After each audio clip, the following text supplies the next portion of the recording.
do que esse exercício pede para determinar a intensidade e a localização da força resultante. É como se eu quisesse, assim, trocar um carregamento pelo outro. O nome desse capítulo é Sistemas Mecanicamente Equivalentes. É quando eu quero trocar um sistema por outro equivalente. Né? Eu quero falar, vem cá, se eu tivesse feito uma única pilha, é como se eu falasse assim, se eu pegasse esses sacos de areia, em vez de eu distribuir eles ao longo da minha viga, se eu tivesse feito uma única pilha de, sei lá, não sei quanto, 2, 3, 4, 5, 10. Então, aqui tem 10. 1, 2, 3, 4. Aqui tem 8, 18. 1, 2, 3, com 4. 12. Oi.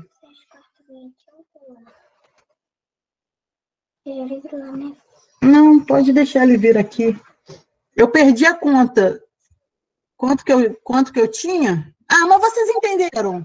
Alguém contou quantos sacos de areia eu tenho? Mas imagina que vocês fazem uma pilha de 30 sacos de areia aqui. Eu quero saber, se eu fizesse uma mesma pilha, uma pilha só, com esses sacos todos de areia, quer dizer, com a força resultante, onde que eu deveria colocar? Então, a força resultante eu sei qual que é, só eu contar o número de sacos de areia, mas onde? Onde? Isso aqui, ó. Onde? Onde que eu deveria colocar ela para que esses meus apoios aqui, né? Imagina esses parafusos aqui, o que eles estão sentindo?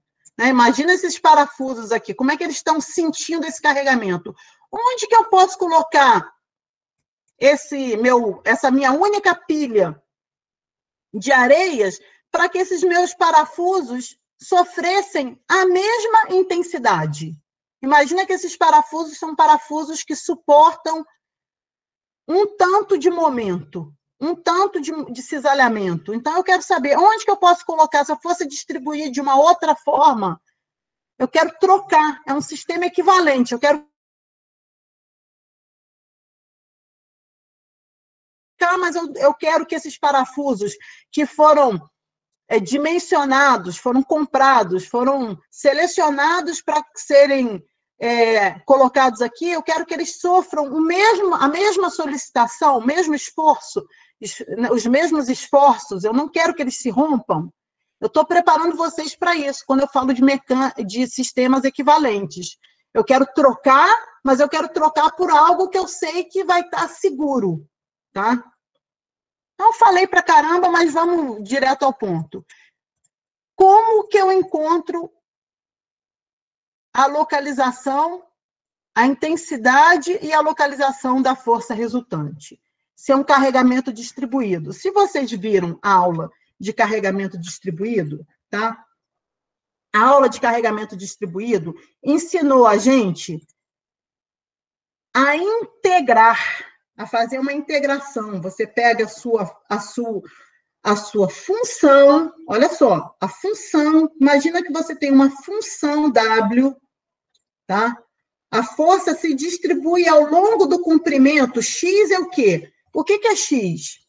O que é X? X é o comprimento. Imagina aqui, ó, o eixo que designa o comprimento da sua viga, tá? Imagina o comprimento da sua viga aqui, ó, X. Então, isso que é X.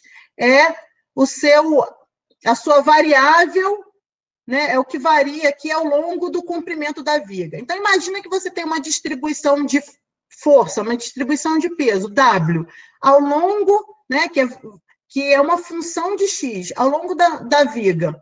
Então, o que a aula ensinou? Se eu quero calcular uma força resultante, eu vou pegar essa função aqui, para cada elemento, para cada pedacinho, o que é dx? Dx é um pedacinho aqui, ó, um pedacinho da minha viga, um pedacinho do comprimento da minha viga. Eu pego um pedacinho, pedacinho por pedacinho, e integro ao longo do meu comprimento. Se eu pegar a função W, multiplicar pelo meu elemento infinitesimal de comprimento, e integrar isso ao longo da minha viga inteira, eu encontro a minha força resultante, ok? Só que a aula também demonstrou que isso aqui é numericamente igual à área do quê? Do seu diagrama. A área do seu diagrama. Vocês viram isso na aula lá, concordam comigo? Sim. Tá. Sim. Outra coisa que a aula ensinou, isso é o tamanho, a intensidade da força resultante, o tamanho, a magnitude da força resultante. Agora, a localização, o que a aula ensinou? A aula ensinou que a localização da força resultante, você vai fazer essa outra conta aqui, você vai multiplicar o x vezes a função w de x, dx, e dividir pelo numerador, que é o w de x, dx. Tá? Isso está deduzido lá na aula. Só que o denominador é exatamente o que você já calculou aqui em cima, tá? Então, o denominador é a própria força resultante. E o numerador nada mais é do que... O que é W? W é força. E o que é X? Distância. Isso aqui é mais ou menos o quê? Momentos. Quando eu pego força vezes distância, eu tenho momentos. É como se eu estivesse somando. É como se eu estivesse somando. Isso aqui é numericamente igual o somatório dos momentos dividido pelo somatório das forças. É como se fosse mais ou menos o seu momento resultante. Tá? Quando eu falo assim, mais ou menos, assim, numericamente igual o seu momento resultante dividido pela sua força resultante. Vocês entenderam isso lá na aula, né? Eu estou só resumindo, estou resumindo. E assim como você também aprendeu que a força resultante é numericamente igual o diagrama do seu carregamento distribuído, a área do diagrama, você aprendeu que esse cara aqui, x barra, é quem? O centroide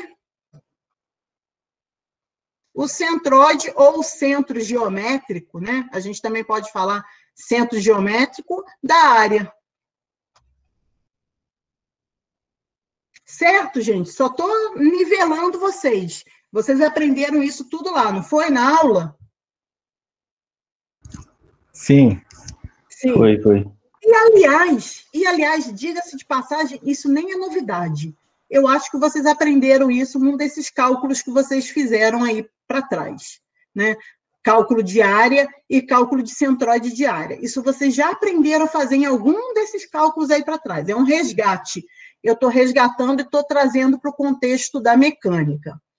Aí o que eu quero dizer para vocês é o seguinte: quando é uma área que vocês conhecem, retângulo, quando o seu diagrama da carga distribuída for do tipo retângulo, triângulo, losango, paralelogramo, essas figuras que vocês já sabem calcular, área e centroide, precisa lançar a mão do artifício aqui da integração? Vocês acham que precisa? Não. Calcular é direto. Tá? Eu vou falar assim, como professora, eu acho que não. Não. Para que você vai integrar uma coisa que você já sabe que vai dar base vezes altura? Eu já sei que a área de um retângulo é base vezes altura, preciso integrar? Não.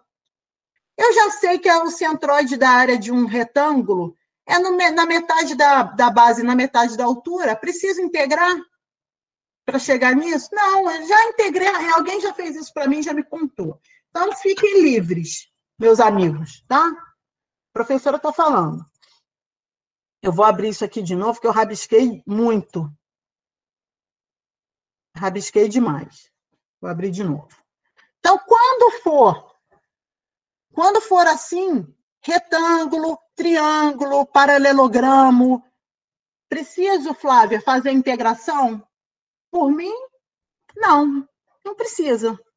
Agora, quando o diagrama do carregamento for uma figura que você desconhece, por exemplo, eu te dou a função, é um exponencial, é um polinômio, é uma função qualquer que não é uma geometria regular, aí sim você tem que lançar a mão das integrais, tá? Mas aqui eu não preciso. Aqui eu não preciso. Aqui eu vou fazer o seguinte, eu vou calcular cada uma das forças, tá? Por exemplo, essa aqui, esse carregamento distribuído aqui de 1,5, se eu fosse trocar por uma força concentrada, por uma força equivalente, ela valeria quanto? Quem se arrisca a dizer quanto que vale a força equivalente a esse carregamento de 1,5 distribuído ao longo de um comprimento de 3 metros? 4,5? 4,5. É o quê? 1,5 base. Não, minto. A base é 3 vezes a altura, que é 1,5. Então, a primeira força valeria o equivalente, então, a força equivalente ao carregamento distribuído de altura 1,5 e base 3 é 4,5. E onde, nesse eixo X aqui, ó, deixa eu traçar o eixo X de novo. Quem seria o X dessa força? Quem seria a posição? Isso aqui é o eixo, então X é coordenada, tá? Vamos dizer, qual é a coordenada da sua força 1? Vou traçar aqui. É por aqui assim, né? É por aqui assim que eu vou colocar a minha força 1. Vou chamar ela de força 1, a minha força 1, e ela vale 4,5. Não vou escrever as unidades, não, tá? 4,5 quilonewtons. Porque eu tinha quilonewton por metro, vezes metro, quilonewton. 4,5 quilonewtons. Qual que é a posição? Quem que é a posição aqui, ó? Aqui. Ela está aqui. Quem que é a posição x1 para ela? Quem que é a posição x1 da minha força 1? A minha força 1 vale 4,5. Quem que é a minha x1? Quem que é? Quanto vale x1? 1,5? 1,5, mas vamos falar com mais segurança. 1,5. É o centro geométrico de um retângulo. Está aqui. Na metade da base e na metade da altura. Eu não estou interessada na coordenada y. Eu só estou interessada na coordenada x. Então, é na metade dessa base aqui. Tá? Qual é a distância em relação ao ponto A? Já que o meu eixo x, eu tracei ele na origem. A origem dele está em A, então a coordenada dele é 1,5. Certo? Eu vou colocar a unidade aqui. Não vou ser tão preguiçosa, não. Quilonewton, 1,5 metro. Vamos para o próximo diagrama. O próximo diagrama também é retangular. Precisa integrar? Não. Eu conheço as propriedades geométricas do retângulo. Quando eu conheço, eu não preciso integrar. Qual seria a carga equivalente ao carregamento distribuído de 1 kN por metro ao longo de 3 metros?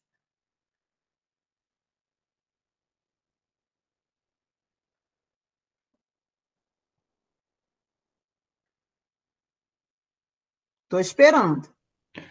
3 kN ali na coordenada 4,5? 3 quilonewtons, né? Em algum lugar aqui assim, vou fazer menorzinho. 3 quilonewtons. Essa aqui é a nossa F2. Para quem não entendeu, 3 é porque a área tem base 3, altura 1. 3 vezes 1 é 3. E a coordenada, se ele está aqui na metade da base, essa distância aqui tem 1,5. Vou só mastigar aqui, porque tem gente que tem um pouco de dificuldade. Esse comprimento aqui, ó, tem 1,5, mas a gente está falando de coordenada, então eu meço da origem aqui em A até esse ponto aqui. Por isso que o João, creio que é o João que está falando, ele fez bem, ó. Qual é a coordenada? É 3 mais 1,5, e deu 4,5. Então, a minha F2 vale 3, a minha X2 vale 4,5. 3 quilonewtons, 4,5 metros. Dúvida, gente? Não. E para finalizar, quem seria a carga equivalente para finalizar a primeira etapa, né? Para finalizar a primeira etapa. Quem seria a carga equivalente a esse carregamento distribuído de 2,5 ao longo de 1,5, né? Estaria assim, mais ou menos, né? 3,750. Eu acho que é 3,75, né, não? Quanto que você falou? Eu não escutei direito. Fala para mim de Isso, novo. mesma coisa que você. Eu entendi você falar outra coisa. 3,75? Isso. Tá. 3,75. E a coordenada? 6,75. E a coordenada? 6,75, tá? Então, eu vou falar o que não pode errar. Não confunda distância com coordenada. Não vem aqui para mim e escreve 0,75 aqui. É a coordenada. 3, é assim, ó. 3 mais 3 mais 0,75. Tá? Então, quem que é a força resultante? A força resultante, eu não tenho dúvida, é F1 mais F2 mais F3. E olha só, sinal, tem que me preocupar com sinal? Eu tenho, mas aqui está fácil, está todo mundo para baixo. Está todo mundo apontando para baixo. Então, está todo mundo. A força resultante tem que apontar para baixo. Eu estou somando elas, né, em módulo. Todo mundo está apontando no mesmo sentido. É 4,5 mais 3 mais 3,75. Quanto que dá aqui? Vê se está certo o meu. 11,25. Essa é a intensidade da minha força resultante. É uma força que aponta para baixo. É uma força que aponta para baixo. Tá? Então, isso aqui é o quê? A intensidade da minha força resultante. Isso aqui é a primeira resposta. A intensidade da força resultante. Para eu responder a segunda parte, eu não terminei ainda. Para eu responder a localização da força resultante, eu tenho que calcular primeiro o momento resultante. Então, eu tenho que calcular o momento resultante e eu escolhi o ponto A. Ó. Quando eu fiz esse eixo com a origem em A e escrevi todas as minhas coordenadas de acordo com essa origem, é porque eu estava querendo fazer o momento resultante em A. Eu estava reduzindo as forças para o ponto A. E aí concordam que cada momento desse aqui, ó, a F1 está gerando um momento em A. Vou fazer de outra cor aqui, tá muito discreto isso aqui. Ó, como que a F1 está gerando momento? Olha os sentidos dos momentos. Concorda que a F1 gerou esse momento em A? Poxa, aqui eu chamei de F3, ó, era F2. Que a F2 gerou esse momento em A, nesse sentido. Que a F3 gerou esse momento em A. Então, concordam que todo mundo está gerando momento no sentido horário? Todas essas. A F1 gera um momento assim, a F2 gera um momento assim, a F3 gera um momento assim. Então, quando eu somar os momentos para obter o momento resultante, em módulo também vai dar certo. É 4,5 vezes 1,5. É assim, ó. Quem que é o meu momento resultante? É 4,5 vezes 1,5 mais 3 vezes 4,5 mais 3,75 vezes 6,75. Ok? Aí vê se a minha conta deu certo. Para mim, aqui, fazendo essas continhas, o meu momento deu 45,56. Momento, se eu tenho força de quilonewton e braços de metro, quilonewton metro. E o meu momento resultante, se todo mundo estava girando no sentido horário, o meu momento resultante também gira no sentido horário. Tá? Não é ainda a resposta, mas eu preciso desse cara para chegar na resposta. Então, eu estou trocando um sistema por outro. Eu estou trocando o sistema de carregamento distribuído por um... Eu estou fazendo isso aqui, ó. Eu estou fazendo isso aqui. Eu estou trocando... Ah, não, me diga que eu não criei uma camada. Puxa vida, na hora que eu mais preciso criar camada, eu não sei criar. Era isso aqui, ó. Eu estou trocando a minha viga... Eu estou trocando a minha viga, né? Tinha que a minha viga biapoiada, é assim que eu represento a viga biapoiada, né? A minha viga A e B, o que eu estou fazendo com ela? Eu estou trocando ela por uma força resultante e um momento resultante. Eu estou fazendo isso aqui com ela, ó. Sistema equivalente.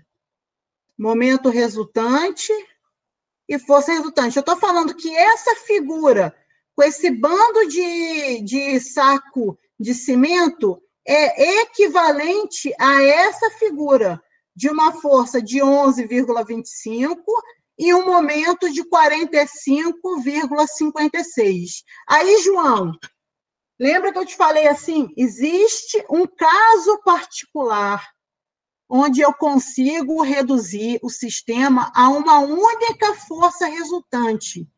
E ele acontece quando a força é perpendicular ao momento. Aqui aconteceu isso? A força resultante é perpendicular ao momento? Nesse caso aí, por ser 2D, sempre vai acontecer, né?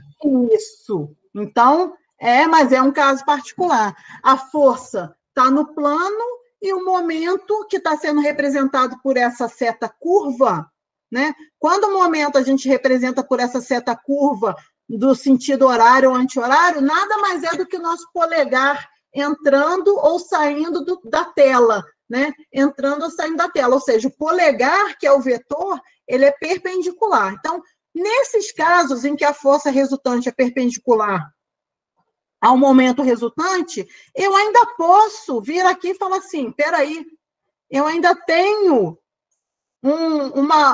como fazer um novo sistema aqui, né? Eu ainda tenho como encontrar um novo sistema equivalente aqui, ó.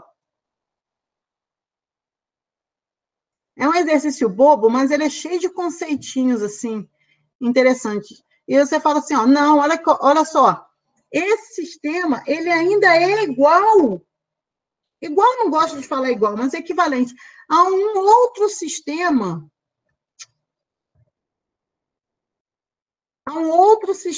em que eu desloco a minha força resultante para a direita, né, gente? Para a direita. Por que eu sei que eu tenho que deslocar minha força para a direita? Porque eu quero que essa força aqui, ela gere, se eu desloco ela para a direita, né? Se eu desloco ela para a direita, com esse braço de alavanca X barra, ela própria vai gerar o momento. Eu nem vou desenhar ele, mas ela própria vai gerar o momento. Ela se encarrega de gerar esse momento. Então, a minha força resultante com esse braço X barra, ela que é a responsável pelo momento. Então, que posição é essa? Aí tem que chegar aqui um pouquinho, só para ver os valores. 45, 56 por 11,25. E se eu tiver feito a continha certa, 4,05 metros, né? Em outras palavras, à direita de A.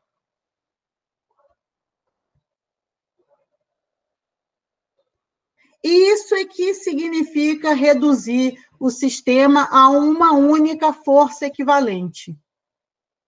É isso. Então, aqui que eu respondi finalmente o que ele me perguntou quando ele falou assim, qual é a localização da força resultante? Professor, só uma dúvida aqui. Se o exercício, no caso, não fosse no plano, fosse no 3D, verificaria a perpendicularidade do momento da força pelo produto escalar? Isso, tá? Se for um exercício 3D, você vai reduzir todas as suas forças a um único ponto, sempre o passo a passo é esse, tá? 2D ou 3D, você vai fazer o que a gente fez aqui primeiro, né? O que a gente fez aqui? O que a gente fez aqui? Reduzir o sistema de forças a um ponto. Eu escolhi fazer no ponto A. Desde o início, quando eu tracei o eixo X, é porque eu estava, a origem no ponto A, eu estava decidida a reduzir o sistema de forças ao ponto A. Então, lá no 3D, você vai fazer a mesma coisa. Reduzir o sistema de forças ao ponto A. Força resultante, momento resultante. Ok. Aí você vai fazer o produto escalar do F com o momento. Se der zero, é porque o ângulo entre eles é 90 graus. Tá? Então, se o produto escalar der zero, significa que eles são perpendiculares. E aí, sim, você pode investir em procurar ainda um novo sistema equivalente, que é esse desse tipo aqui, de uma única força.